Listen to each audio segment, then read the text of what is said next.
Hello, আসসালামু আলাইকুম everyone. শুরু করতে যাচ্ছি সঙ্গীন প্রণয়াসক্তি, লিখেছেন সুরাইয়া রাফা। কৃতিক যখন করিডোরের দেওয়ালে হেলান দিয়ে বুকের উপর দু হাত ভাঁজ করে নিপ্রভ চোখে কেবিনের দিকে তাকিয়েছিল, ঠিক তখনই হন্তদন্ত হয়ে ছুটে আসে সায়র।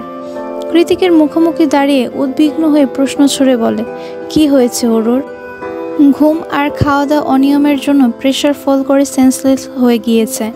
কৃতিকের নির্লিপ্ত জবাব। সায়র ওর দিকে তিরস্কার করে হাসল, তারপর তাচ্ছিল্যের ধ্বনিতে বলল, সিরিয়াসলি চেকে? মাত্র এই কয়েকদিনে মেয়েটাকে টর্চার করে করে আত্মরা বানিয়ে ফেললি? তোর অত্যাচারের মাত্রা এতই বেশি ছিল যে মেয়েটা ক্যাম্পাসের মধ্যে সেন্সলেস হয়ে গিয়েছে। ভাব তুই কতটা জঘন্য। আচ্ছা, এই পিচ্চি মেয়েটার সাথে তোর কিসের এত শত্রুতা বলতো আমায়? তাছাড়া যেভাবেই হোক না কেন, ও তো তোর বোন নাকি? সায়র কথাটা বলতে বাকি, শক্ত থাবায় সায়রের কলারটা চেপে ধরতে দেরি হলো না কৃতিকের। বোন কথাটা শোনা মাত্রই দগ্ধ গলিত লাভা যেন হিড় হিড় করে ছড়িয়ে পড়ল কৃতিকের মাথার মধ্যে। ও করিডোরের বিপরীত দেওয়ালের সায়রকে চেপে ধরে দাঁত চিপে বলল, খবরদার সায়র, ও আমার বোন বলবি না। ও আমার বোন নয়। নিজ বোনের জায়গায় ওর চেহারাটা আমি দুঃস্বপ্ন ভাবতে পারি না। আমার কাছে ও পৃথিবীর সবার থেকে ইম্পর্ট্যান্ট। ও আমার কি সেটা আমি নিজেও জানি না, তবে এতটুকু জানি বাকিটা জীবন ওকে ছাড়া আমি দম নিতেও ভুলে যাব। সায়র চোখ বড় বড় করে অবাক দৃষ্টিতে তাকিয়ে আছে কৃতিকের বীভৎস মুখের পানে। ঠিক তখনই অন্য দিক থেকে আগমন ঘটে নিখিলের। কৃতিক এক পলক নিখিলের দিকে তাকিয়ে সায়রকে বলল, ওটাকে এক্ষুনি বিদায় কর।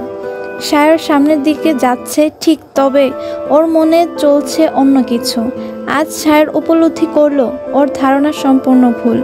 কৃতিক অরুকে সবচেয়ে বেশি অপছন্দ নয়, বরং উন্মাদের মতো পছন্দ করে। এই পছন্দকে কি নাম দেওয়া যায়? শুধুই আসক্তি নাকি সঙ্গীন প্রণয়াসক্তি? মেঘ আর কুয়াশার চাদরে ঢেকে আছে ধরণী। উদীয়মান সূর্যের নিয়ন আলোয় চারিপাশ একটু হলেও পরিষ্কার দেখাচ্ছে।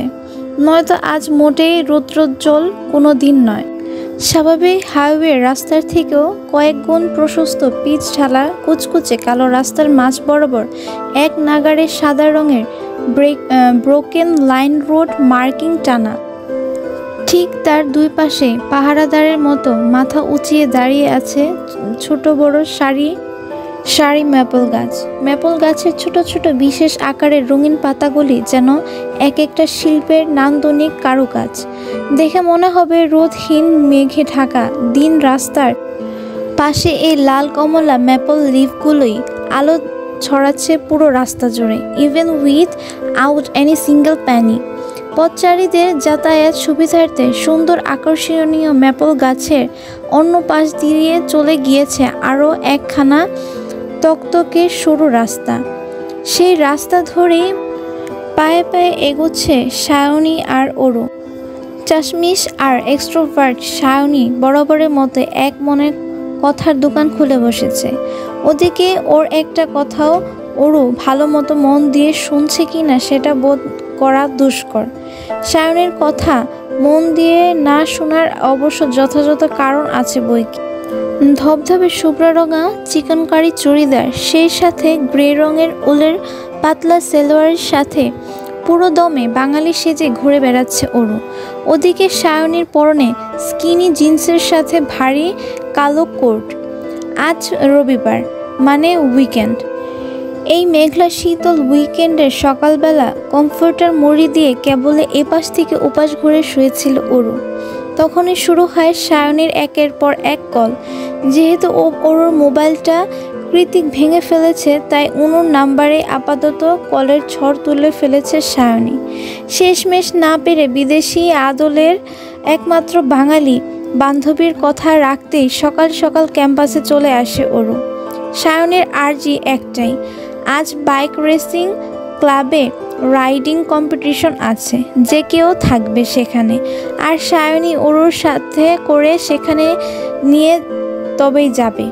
প্রথমে একটু গাইগুই করলেও পরক্ষণে ক্যাম্পাসে এসে সায়নীর কথা রক্ষার সার্থকতাটা ধরতে পেরেছে অরু।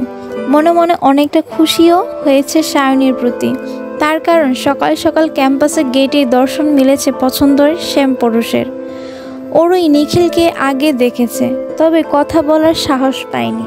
কিন্তু নিখিল যখন ওরকে দেখল, তৎক্ষণাৎ হাঁক পেরে নাম ধরে ডেকে উঠল সে, এই যে অরোরা। ওরকে আর পায় কি, দ্রুত পেছনে ঘুরে সামনে গিয়ে দাঁড়ালো নিখিল ভাইয়ের। ওরও কাছে আসতেই নিখিল শুধালো, অরোরা তুমি ঠিক আছো? না মানে কালকের কথা মনে পড়তেই ওর দৃশ্যপটে ভেসে ওঠে নিখিল ভাই আর সেই বিদেশিনীর একান্ত ব্যক্তিগত উপচে পড়া হাসি খুশি মুহূর্তের ঘটনা। কেন এত হাসছিল ওরা দুজন? আর মেয়েটাই বা কে? নিখিল ভাইয়ের বন্ধু? শুধুই কি বন্ধু? অপার্থিব কিছু অপরিপক্ক প্রশ্ন আর কিছু অনাকাঙ্ক্ষিত মুহূর্তের কথা মাথায় করা নাড়ছে বারংবার, যার দরুন ওরও হাস্যোজ্জ্বল মুখটা চুপসে এইটুকুনি হয়ে গেল মুহূর্তে। নিখিল ভাইয়ের এতটা আগ্রহী প্রশ্নের জবাবটাও আর মুখ ফুটে দেওয়ার ইচ্ছে জাগলো না মনে। কিন্তু নিখিলের পরবর্তী পদক্ষেপের জন্য তখন একটু প্রস্তুত ছিল না ওরও। ও ভাবেনি এরপর নিখিল যেটা বলবে তাতে ওর এসব অযাচিত ছেলে মানুষই দুশ্চিন্তা হাওয়ার মিলে যাবে ক্ষণিকের মধ্যে। তবে কথায় আছে না, বাস্তবের যে ভাবনায় এক ধাপ পিছিয়ে থাকে, সে সময় তাই হলো। ওরও কথার কোনো জবাব দিচ্ছে না দেখে নিখিল আগ বাড়িয়ে বলল, নেক্সট উইকেন্ডে আমাদের ব্যাচের একটা ছোটোখাটো রিসার্চ টিম যাবে পাহাড়ে। বেশি দূরে নয়, কাছে, একদিনের ট্যুর। ফ্রিতে অ্যাডভেঞ্চার আর ঘুরোঘুরির সুযোগটা কেউ মিস করতে চাচ্ছে না, তাই অনেক জুনিয়ররাও যাবে। তুমি চাইলে যেতে পারো, আমি ব্যবস্থা করে দেব। লাজুক ওরও ঠাস করে বলে দিতে পারল না যে হ্যাঁ নিখিল ভাই, আমি যেতে চাই আপনার সাথে। তার বদলে ছোট্ট করে হুঁ শব্দ উচ্চারণ করে শুধু এক পাশে মাথা কাত করে সম্মতি জানালো ও। ওরও সম্মতি জানাতে যতক্ষণ, তারপর আর এক দণ্ড দাঁড়ালো না নিখিল। প্রচণ্ড বেগে এক প্রকার তাড়া দেখিয়ে তৎক্ষণাৎ জায়গা ত্যাগ করলো সে। সেই তখন থেকে জেগে স্যারের গুণগান করে যাচ্ছে সায়নী। মাঝে মধ্যে নিজের কথায় সামিল করতে দু একবার ওরুকেও বলছে, তাই না বলো? ওরু সায়রীর কথা মতো হুঁ হা করছে ঠিকই, তবে ওর মনে চলছে অন্য কিছু, সেটাও অন্য কাউকে নয়, স্বয়ং কৃতিককে নিয়ে। ও ভাবছে ট্যুরের কথাটা আপা জানলে যেমন তেমন বকা ছকা করে হলেও শেষমেশ যেতে দিতে রাজি হবে। কিন্তু কৃতিক, এই ঘাড়তেরা লোক তো জীবনেও রাজি হবে না। উল্টে এমনভাবে চোখ রাঙাবে যে ভয়ে ওর ছোট্ট হৃৎপিণ্ডটা ওখানেই কাজ করা বন্ধ করে দেবে।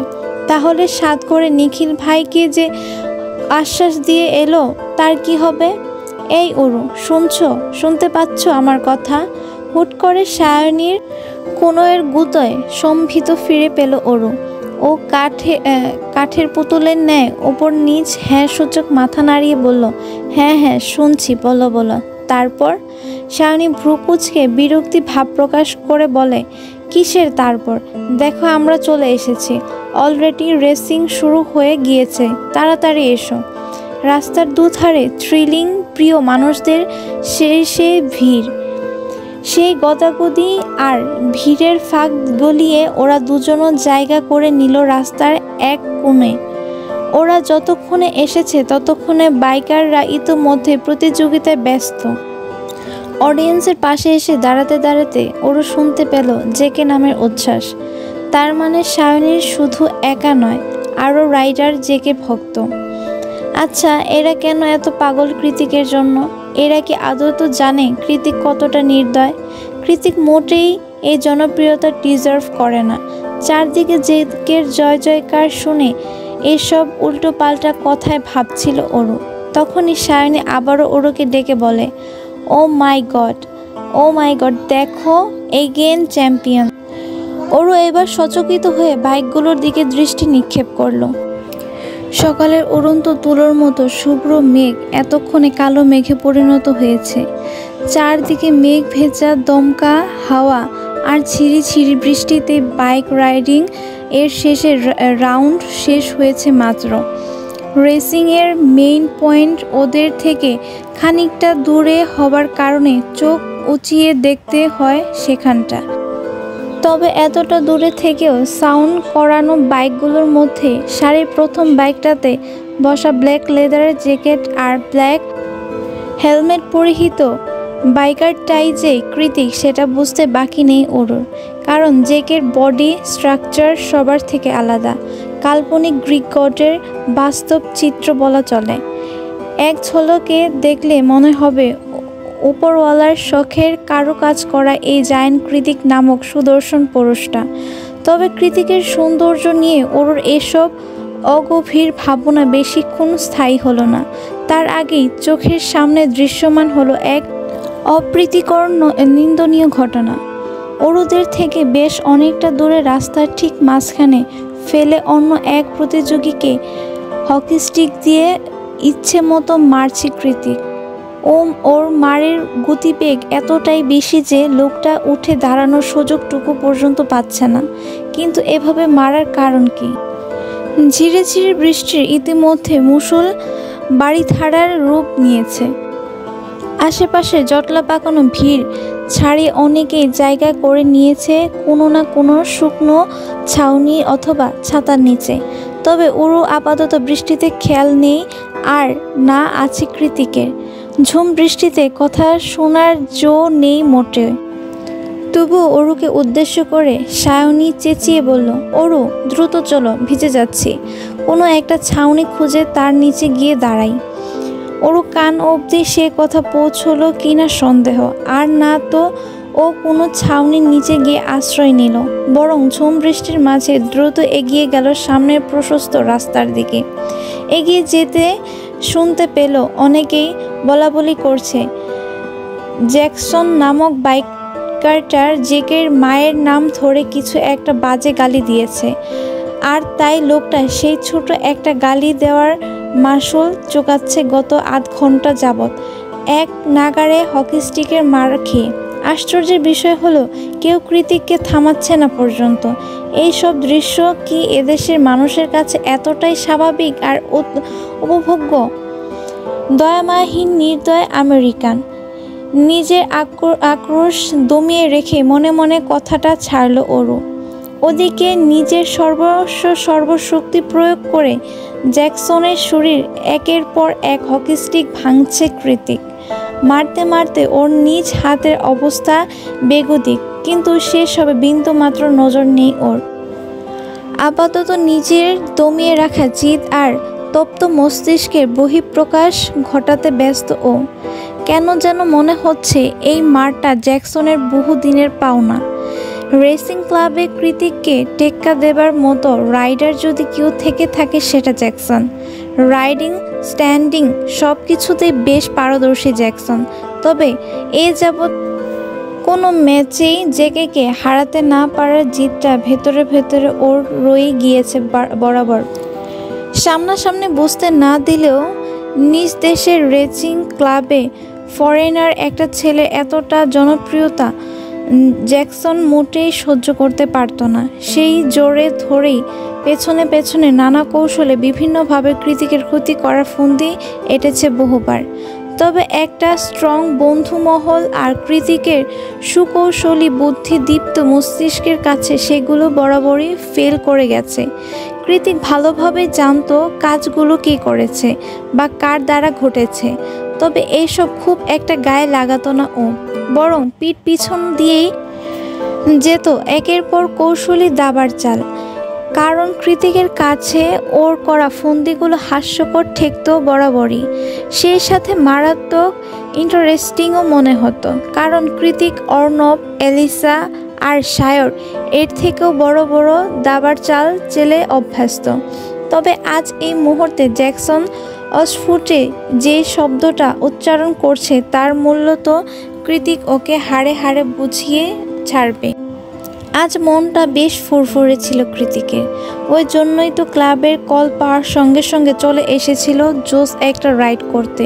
সবার উচ্ছ্বাসের জোয়ার দিতে বাইক রাইডও করেছিল প্রায় 200 কিলোমিটার আঁকাবাঁকা অস্মৃত রাস্তা, এবং শেষমেশ প্রতিবারের মতো আজও চ্যাম্পিয়ন তকমাটাও ওর গায়েই লেগেছিল।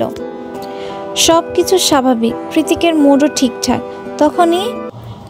তখনই ব্যর্থতা হঠাৎ জ্যাকসনের মুখ ফুটে বেরিয়ে আসে অনাকাঙ্ক্ষিত দুটো শব্দ, ফাকিং বাস্টার্ড।